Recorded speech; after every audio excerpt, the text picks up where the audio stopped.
to Liberty TV. This is an international channel now.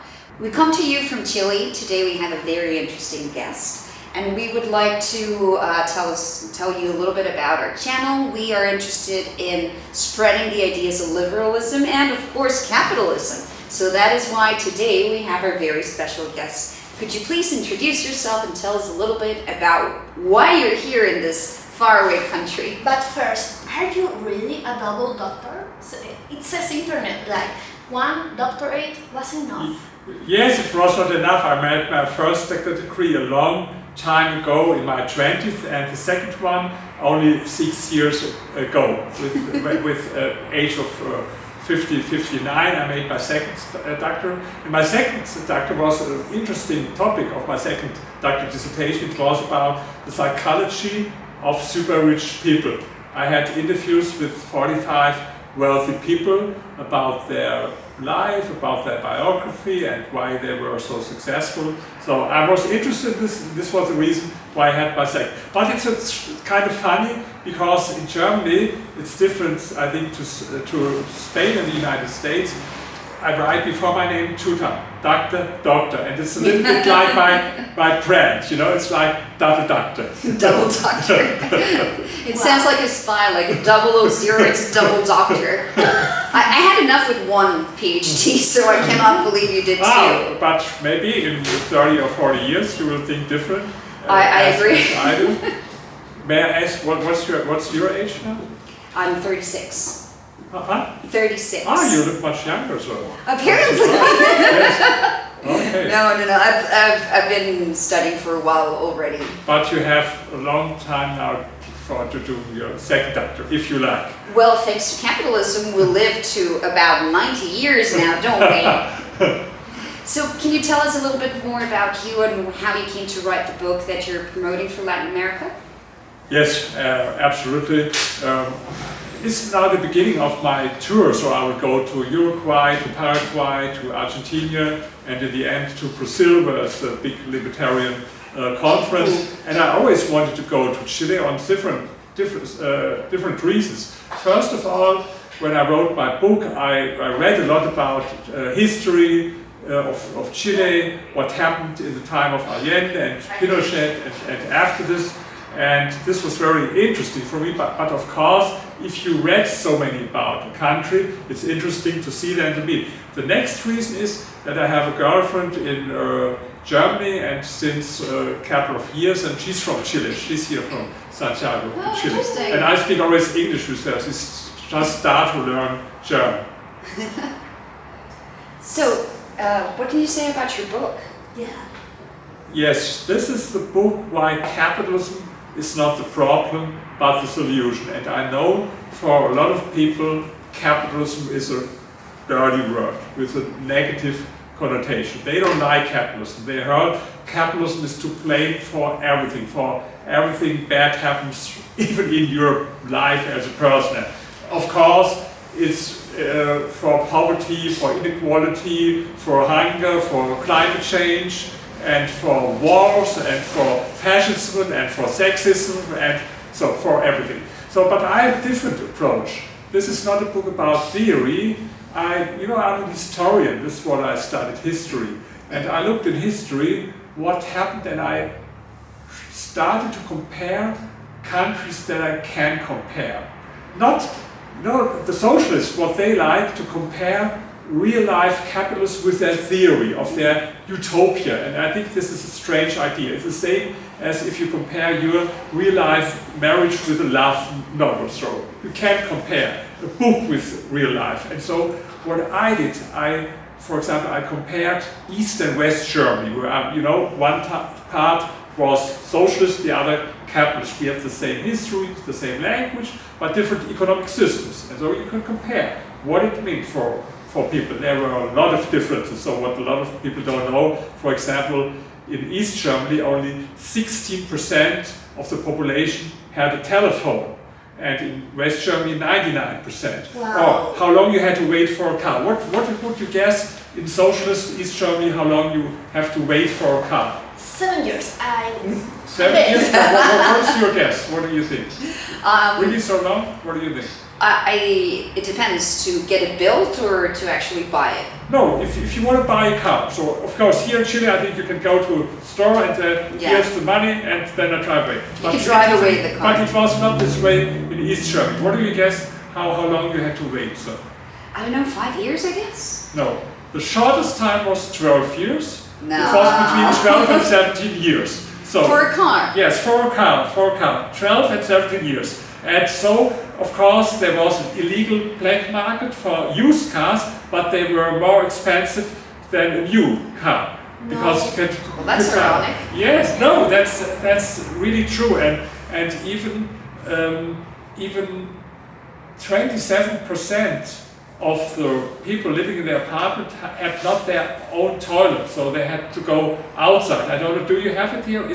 Does it exist in Chile sometimes that you don't have your own toilet? It used to be like that in rural areas, Yes. probably 100 years ago. But yes, but in East Germany it was till 1990 that 27% had not their own toilet. In Germany it was almost 100%. And so these are some differences. So between East and West Germany you can compare. And I have one chapter about North and South Korea. And what a lot of people don't know, in the 60s, North and South Korea were one of the poorest countries in the world, as poor as the poorest countries in South Africa. Then, North Korea, with planned economy, socialism, even today people are so with starvation and so not only political oppression, this is one thing, but on the other hand, their standard of living is so low. And in South Korea, I've been there to promote the book because it was always also published in South Korea. And it's amazing. I saw a shopping center there in Seoul, in South Korea. I've never saw it even in Europe. And we have a lot of, they produce their cars, their TVs, their cell phones. So you can compare the same culture, the same history, the same language, but a different economic and political system. And then I have one chapter to compare Chile and Venezuela, because Chile is the most capitalist country now, I think, maybe together with Uruguay, I don't know. Something of the sort. And Venezuela is maybe together with Cuba the most socialist. So, and for example, only to give one number, in Venezuela today, 36%, or 2018 number, 36% of people live in poverty. In Chile, it's 6%, according to official data from World Bank. And so you could compare it, and the headline for my chapters, why are people in Chile better off than in Venezuela, for example. And I think it's so crystal clear that capitalism works and that socialism don't work, that of course we were all very surprised when we heard, the Chileans, they voted now again for socialist in spite of having such negative experience. So. I wish to say something. The thing is, in Chile, the liberties were cut in half. You had all the economics liberties, but not, really the political ones and the moral ones. And that, I think that hurt the prestige of capitalism. For example, the LGBTQI movement wasn't possible here until Pinochet. Why? Because we went capitalist, and there was a market created, discotheques, clubs, etc. And then for the first time in Chile, gay people could meet in a place safely. But when did it happen? When was it? During Pinochet times. Yes. I haven't heard this because it was a dictatorship and Well, there's a discotheque close to here that's Fausto. 40 years old. At least. At least 40 years old. The oldest, yes. And that was because capitalism, because Pinochet, which is not what He didn't want it? it's not like he was pro-gay, please, it's not that. But it was, the thing is about the choice, it opens things for people. Women too, but women when this. You mean it was the effect of capitalism? It was the effect of the change in the economic systems, right? Right, because there was a market for it. Yes, but and then the best thing was that you get rid of Pinochet in the end, but free market economy remained, and even I think after Pinochet, even the socialists they believed that market economy is better, and now something changed in Chile. So we forgot, but again, it was the thing. Instead of saying yes, people is freer, all people, diversity is freer and happiest and have more money and more autonomy than ever. You have to remember that Che Guevara was actually a gay killer. He killed a lot of gay people, and the old socialism was very homophobic, Conservative. and conservative. So now it rebranded it like we are the providers of freedom and happiness for people, And diversity. And diversity and capitalism is evil and wants to be a great worker and have no life, which is a lie. But capitalism We don't sell it correctly. Yes, because the thing is not. It's not the money, it's what the money makes possible, which is happiness, autonomy, Freedom in general. And when you curtail that, it's like you take the best of the cake. You just leave the floor there and not make it. It could be it's that. The people say, yeah, okay, economic liberty is fine, but the rest of it. Not good. So it really, destroy the prestige of free market capitalism. I know because I have read and I have investigated, and I can show you the sources of what I'm saying about the LGBTQI people in Chile. But I have to read a 800-page book to find out. It's not something you find. It's easily. Yeah, it's weird that in the world it seems that capitalism is supposed to be this oppressive force, but we know that the more capitalist or more liberal the country is, the more personal freedoms there are. And what Beatriz was saying at some point is that these idols from the socialist world, as is Che Guevara, which I presume you're aware of, sure, he was a raging homophobe. Yes. He was known for murdering gay people.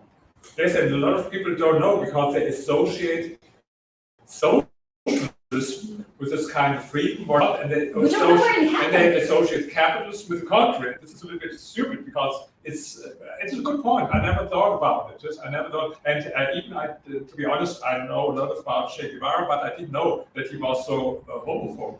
It was called the Mataputos del Malecón. It's like the gay killer of the Malecón. Of the ghost. Of the coast, yes. It's a very contradictory thing, and it's sad that socialism, or at least claimed all of these personal freedoms that were actually made possible. So it seems they are much better in PR and in propaganda than we are. They're amazing. Because I'll tell you another thing that I have in my book. A lot of people think they blame capitalism for hunger and for poverty, for example. But the fact, 200 years ago, before capitalism, 90% of the worldwide population lived in poverty. Today it's 10%. This is because of capitalism. But if we ask people what is bad with capitalism, yes, capitalism means a lot of people have hunger in the world, or it's starvation. So you see, it's a great, absolutely the biggest PR success for socialists, and the same what you mentioned. So why do you think that a country that was well known for being basically the lab rats for neoliberalism, everybody outside of Latin America studied this country as a beacon of neoliberalism. Yes. Why do you think, from your point of view, that we decided, not us, but a lot of the country decided to turn back into state, into a bigger state and socialist ideas?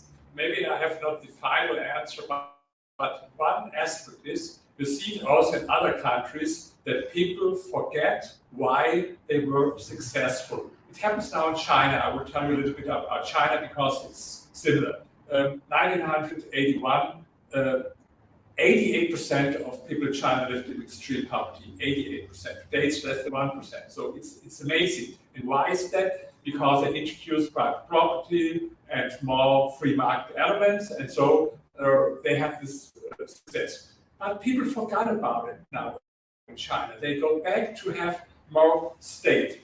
And this, you can see it happens very often in history that people forget sooner or later why they were successful. Even in Korea, you had for some years a more leftist government, maybe not so much leftist as you have now in Chile, but to give you a little bit hope, now they elected again a pro-market. Okay. So in South we can bounce back. So it can happen, but this is the reason why I write these books about history, because people forget, and the terrible thing is that at school, where people should learn it, where teachers should tell them about history, that they don't tell them. They tell them a lot about the evils of capitalism, but they don't tell them anything about socialism. And this is not only, I'm not talking about socialism like it was in East Germany or in Soviet Union, even what they call democratic socialism.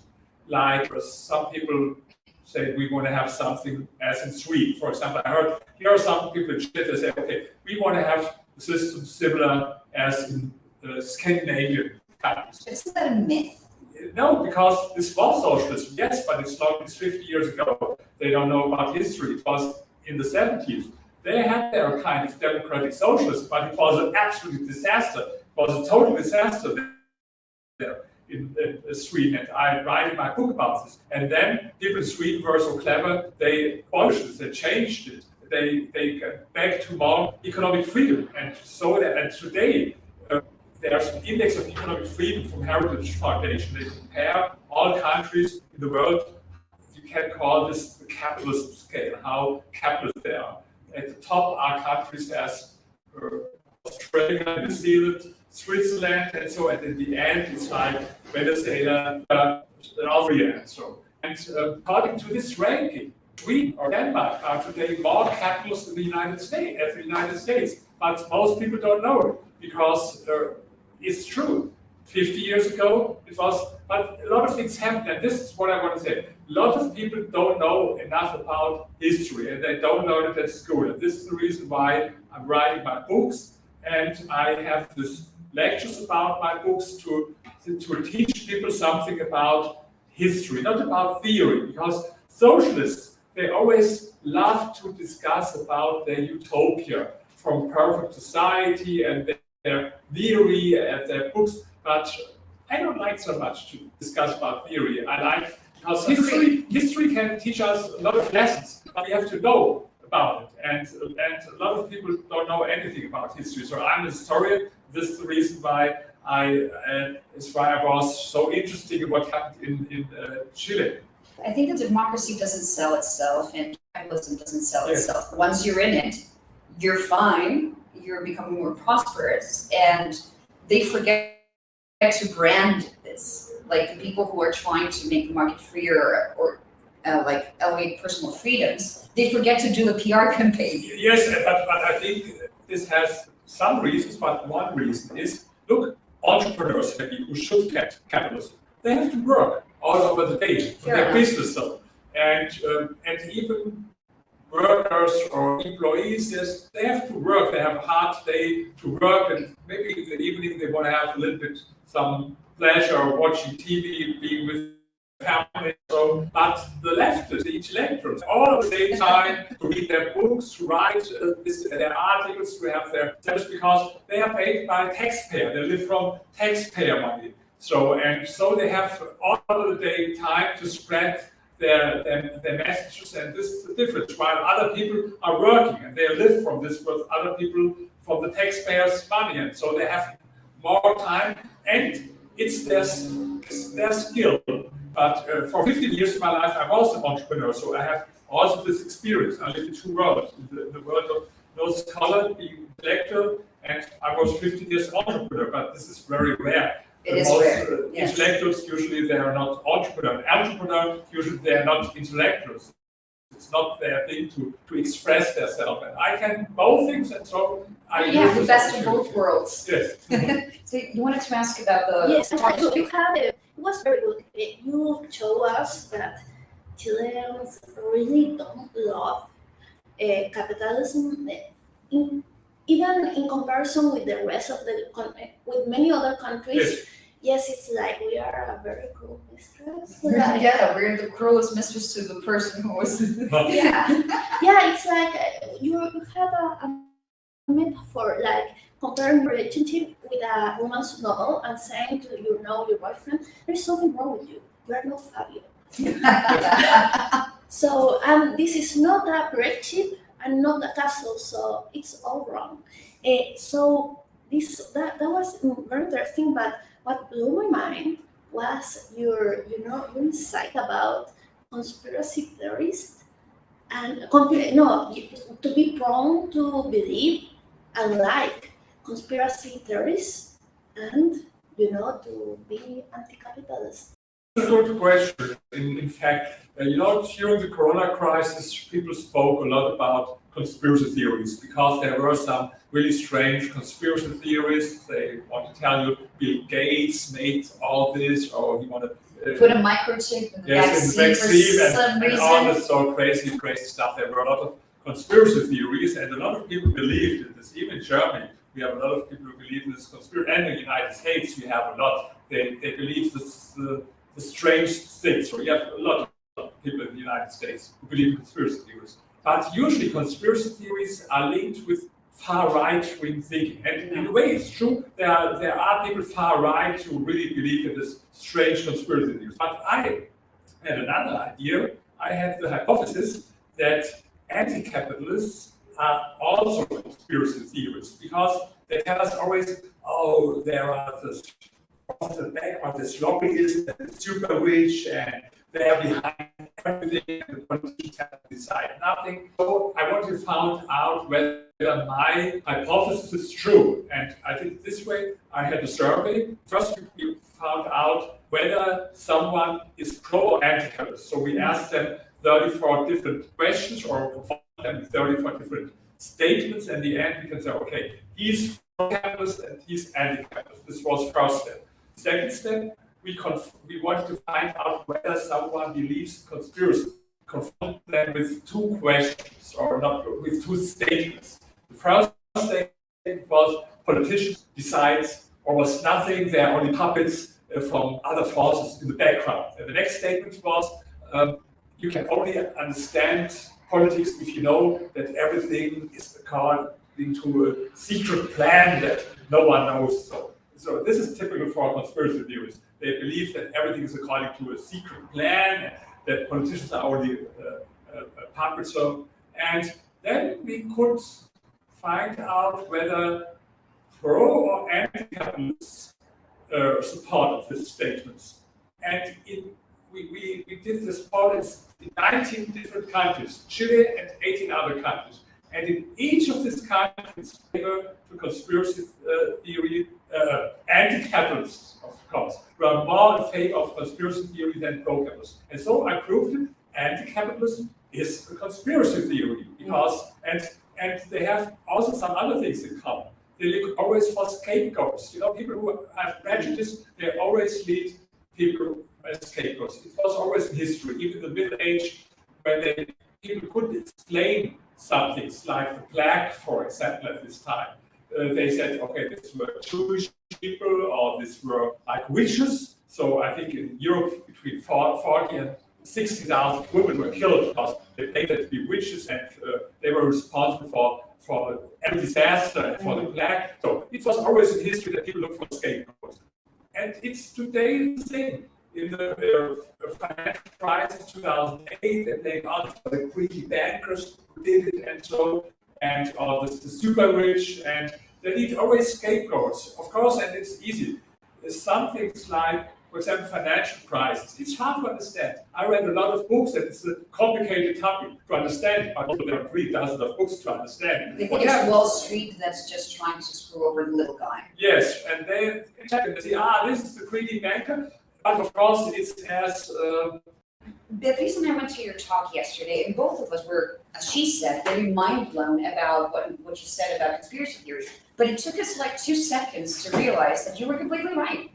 We were thinking, for example, you know that we're trying to be part of the Trans-Pacific Alliance, the TPP 11, Yes. and most of the people that were protesting against it were on the far right and on the far left. Yes. In the far right, they thought that international treaties meant we were going to lose sovereignty. That is far. But on the left, the conspiracies were wide and broad and had like all the ranges between they're going to steal our seeds to they're going to take away all the patents for pharmaceuticals. Yes.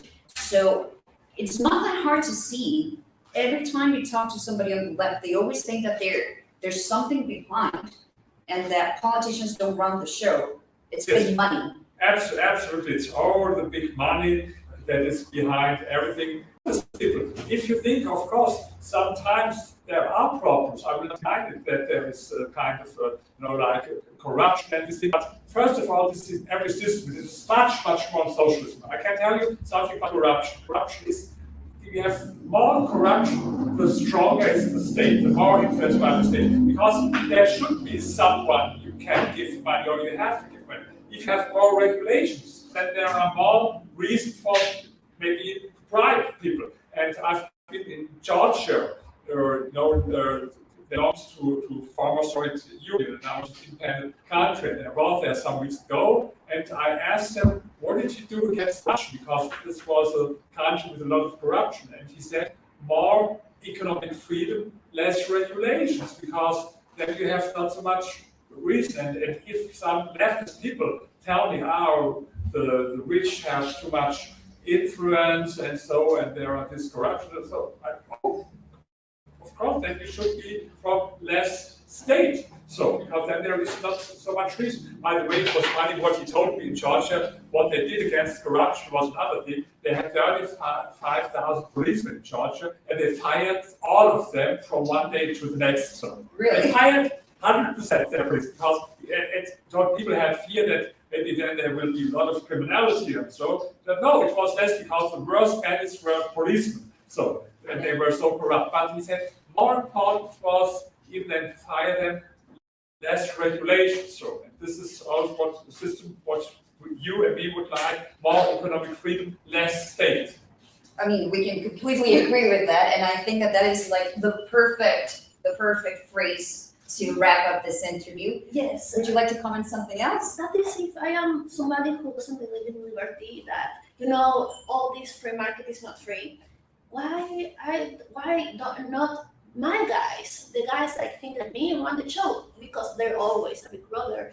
Like I think it's the next step. Why don't try put the Che Guevara in place of the big bad banker, the big one, and the world would be paradise. No, It will not. it will not be. Absolutely not. I have this T-shirt.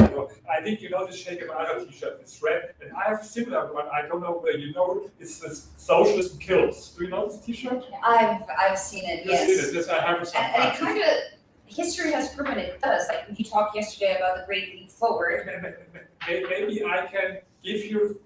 I send you now a picture of this T-shirt, and then you can use it for you. Maybe, I hope I have one in my iPhone. I like the one you had about I love Sometimes with the name of your book at the back. That would. I wish you had some more merch yesterday. We would have bought a couple of things. Oh, yes. Some more? What? Merchandising. That would have been good. Matt. I was interested in your book about the psychology of rich and famous people. They were there, but I couldn't buy them, so I'll have to go on Amazon. I'm very interested in that study. The wealth elite is the type. This is about the psychology. But my most successful book is the English title is different and pro-rich, the secret of self-made people. And this is, I analyzed why some people are more successful than others. And it's not about luck, it has something to do with your own attitude. And I think this is important for young people to have role models. And especially, sometimes I write, a book like this about capitalism, this is like you and me in politics and in history and this stuff. But most people are not, to be honest. And a lot of young people, what they are interested in, how can I be successful in life? Or maybe how can I grow rich? And so I write always these books, like different and grow rich, because it's a different story, but in the end, it's about, the message about free market. And I think especially young people need role models, people you can admire. Maybe someone like Elon Musk, for example. Well, he's a role model. Something like him, for example, and it don't has to be like a gangster rap or something. Maybe it's not the best role model to do this crazy things and it's drugs. So I think better role models are people like Richard Branson or Elon Musk or even Jeff Bezos with Amazon, where people had great ideas and made a lot of money with great ideas. Yeah, I do think that there should be a change in paradigm of who are the people that are influencing the new generations. Yes. We should have more CEOs that have made it with good ideas, just like showcasing themselves and yes, like Elon Musk does it. He's like he says what he wants to say. He's like for freedom for speech, and maybe it's a little bit outraged, a little bit strange, but young people like it. So to be a little bit crazy, and I think if you want to have success in life, and if you want to have fun in life, you be a little bit crazy sometimes. Well, it is a good trait for some people. Yes. So we would like to wrap up this interview. Okay, thank you. We have had such a good time. I hope we have fed each other with good ideas about why capitalism still rules and should continue to be the most important model of economic growth for the whole of the world. So thank you so much for